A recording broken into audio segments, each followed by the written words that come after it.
Hello everyone. How are you? Fine, thank you. Oh my god! Okay, don't mind about that stupid skit at the beginning. Anyways, hey guys, it's TheTechOtaku here, and today I will be revisiting this laptop after 2.5 years since I done a video of a tour of my computers I own. In case you haven't seen it yet, go check it out on the card on the top right. It's one of my honorable nostalgia video I have ever done. You know what's changed over the last time I checked out? Well, not much has changed, but with the exception of some stuff that I'll get through later. So this is the laptop that I have ever used since I think late or mid 2015. And if I remember correctly, I think I used it in mid 2015. Fun fact, I used this laptop way longer than my Asus A43SD laptop due to the fact that my sister wanted my own laptop for her university stuff during the second year of me using it. I have immediate regrets for trading it for this machine because A, is a downgrade over my previous laptop, and B, it wasn't performing as well as I hoped in terms of CPU performance. But other than that, I'll say it's a decent machine. However, this never ran into an issue overall, although my sister has experienced it once, which is just a loose power jack. Yeah, what a history. On the left side we get a Kensington lock, a cooling vent for both CPU and GPU, a DC port which is not in the correct spot, so I don't get why Asus did this before. We also had an Ethernet port, I'm not sure it's gigabit or 10100, probably it's gigabit. There's a VGA port, HDMI, and a USB 3.0 port. On the front we get an SD card slot. On the right side we get a DVD drive, which is not common on new laptops these days, 2 USB 2.0 ports, and 2 audio jacks. On the back there's nothing except the battery, but right now there's no battery because the original battery that was in this thing was toast, or died I should say, because of my sister's long-term use on this thing. On the bottom of the laptop, nothing too special. We have an easy access cover down there, some serious stuff for the laptop right here which is missing, and of course a Windows 7 COA which I covered up with my old phone, aka my A5 2016, because you can't have my key. Wah ha ha. And yes, I put a Windows 8 sticker by myself. Anyway, so with that out of the way, let's have a look at what you can access under this door. In order to open up the cover, you have to undo these 2 Phillips head screwdriver that secures it.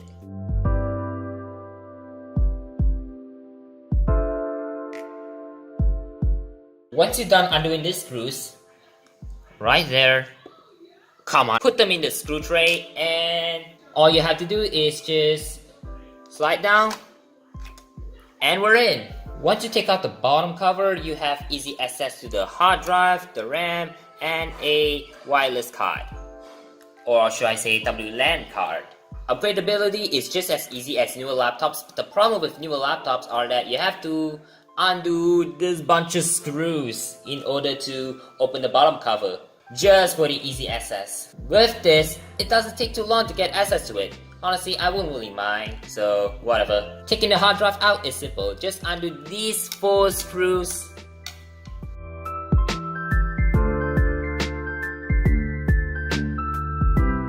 And then pull the hard drive out like this. Voila! In my case, I have a 320GB WD Blue 5400 RPM hard drive. I might have to keep it in there because I'm planning to sell this for a ThinkPad soon. Or probably not. So what's different over my original config from 2015? It used to have 6 gigs of RAM, but now I downgraded this laptop to 4 GB of RAM. But this time, it's the Samsung RAM that I stole from my Asus Aspire 4738G laptop with a dead GPU. And that's a laptop that was featured in the troubleshooting adventure video right on a card up here. The mismatched RAM from this thing was in my mom's laptop now, so yeah. The wireless card is the same as always. I think it's a Qualcomm Atheros AR9002 WB. And now I'm gonna put the hard drive back in, close it up, and we're golden.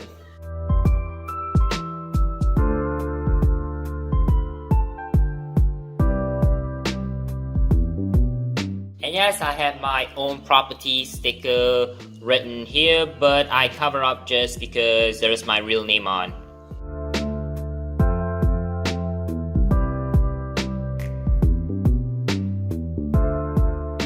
On the lid is of course glossy. We have Asus logo, and I cover the letter stickers that has my personal nick on, so don't judge me. okay, now I'm gonna open the laptop up. In case you guys might be wondering about those stickers, and these two are missing. Both amazing and cool stickers are starting to peel off over time, which is unfortunate. So that's my horrible nostalgia that my English teacher gave me before I got out from school. So yeah, but the Star Student sticker is still intact over the years. Like, holy crap, these two stickers are now missing. So I'm probably gonna get a new sticker, but I don't think I will get one because I might sell this. Anyways, back to the laptop. On the palm rest, we get a power button on top right, speakers next to it, and we get a keyboard, which of course, both S and F keys do sound crunchy, although some keys are not registering, which kinda sucks, but whatever. I'll live with it till I get a new casing for it. And we get a touchpad, which is not in good shape in terms of surface. And we get two dedicated buttons, which you don't get on many laptops these days. Below that, we have indicated lights for the power, charging, hard drive activity, wireless, and caps lock key. Did I say key? I mean caps lock LED, sorry. That leads me to the screen, which I had to turn the flash on because it's too dark for the camera. We have a Seymour 14-inch 1366 by 768 display, which many cheap consumer grade machines tend to still have. On the top, we get a webcam, an indicator whenever the webcam is on, and of course we get a microphone, which is located right there. And honestly, it sounds like crap. Yes, don't mind me, I put way more stickers on the laptop. I don't know why I did it. Okay, now time to plug it in and boot to the machine. On the old video, it had Windows 10 Home with anniversary update on, but now this laptop is running the latest and greatest May 2019 update, version 1903. I don't know why Microsoft called it 1903 instead of 1905. Another thing to note about this laptop is that I swapped up the DVD drive from the stock drive to Machida DVD drive that I pulled out from client's Asus Aspire 4738ZG because of the missing faceplate. So I took the drive from my 4738G and shoved it in there, so that's an easy swap. Now I don't have to hear the every time I turn the machine on. But anyways, I'm gonna go ahead and log me in.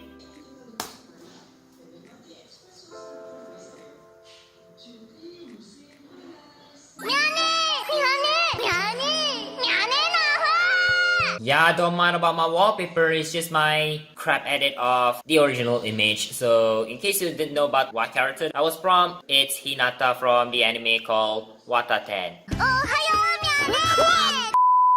So let's have a look at the specs of the machine. This machine still has an Intel Pentium B960 processor clocked at 2.2 GHz dual core, but it has 4 GB of RAM and of course 64-bit operating system. I upgraded this to 8 GB before, and then I don't think I would shove 8 GB on this because it's overkill. Oh boy, the Verity Manaka laptop computer name is back at it again. Yes, this machine also has NVIDIA GeForce 610M discrete GPU with 2 GB of video RAM. Yeah, not the greatest GPU by today's standard, but otherwise works. You're not gonna game on this thing because new games tend to run like crap on it, but if you're old school gamer then you can, but most games tend to not run at high frame rates. I never game, but the only game that I play most often was Osu, but I might have to take a break from the game because it's the reason why TheTechOtaku was inactive due to the fact that I'm slacking. I know, I keep hearing you're here forever when I say this. And one thing I forgot to mention, since this is the Asus A43SD or K43SD model, the GPU was soldered to the board. But this laptop also comes with the one with upgradable GPU, which is known as A43SA or K43SA. And yes, you can swap out the motherboard from SD variant to the SA one. Another thing to note that the panel that was originally in this laptop had some pressure points, which is noticeable on the black background, but I replaced it anyway because I want to sell a laptop with mint screen without noticeable defects, and the old panel for it was in my Asus A55BJ laptop temporarily until I can find full HD or HD Plus panel, aka 1600 by 900 panel that works for it. And you know what panel I put on this thing? Well, here's an answer.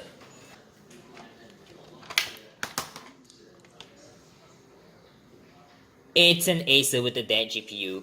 Seriously, there's no point of replacing the panel that isn't broken, but yeah, I did it anyway. In case you guys might be wondering about the light theme on Windows 10, yeah, that's a new feature on Windows 10 May 2019 update, so yeah. I had to switch to dark theme after I made this video. Other than that, it's a pretty decent machine to get your job done. Or some browsing. This laptop comes with a couple different configurations up to 2nd generation Intel Core i7. You could put an SSD on this thing just to make this machine perform faster, but in my case I didn't because I have plans to sell it. Anyways, this is going to be a wrap up of this video. Be sure to like, comment, share, subscribe, and hit the bell icon so you don't miss out new videos like this. TheTechOtaku signing out. Catch y'all later.